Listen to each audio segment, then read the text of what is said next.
சீர்காழி அருகே கொள்ளிடம் ஆற்றில் கதவணை அமைக்க கோரி கொள்ளிடம் வியாபாரிகள் சங்கத்தினர் 2 மணி நேரம் கடையடைப்பு போராட்டம் நடத்தினர்.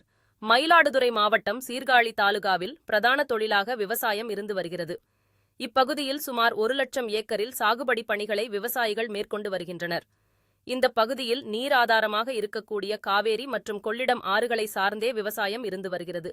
மழைக்காலங்களில் திறந்துவிடப்படும் வெள்ள நீர் ஒவ்வொரு வருடமும் வீணாக உபரிநீராக கடலில் கலந்து வருகிறது. இவ்வாறு வீணாக கடலில் கலப்பதை தடுத்து கதவணை மற்றும் தடுப்பணை கட்ட வேண்டும் என பல வருடங்களாக கோரிக்கை வைத்து விவசாயிகள் போராட்டங்களை நடத்தி வந்தனர். அரசுக்கு பலமுறை கோரிக்கை விடுத்தும் செவி சாய்க்காததால் ஆத்திரமடைந்த கொள்ளிடம் கடைவீதி வியாபாரிகள் சங்கத்தினர் இன்று 2 மணி நேரம் கடையடைப்பு போராட்டம் நடத்தினர்.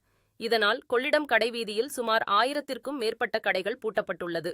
கடைகள் மூடப்பட்டுள்ளதால் கொள்ளிடம் கடைவீதி வெறிச்சோடி காணப்படுகிறது.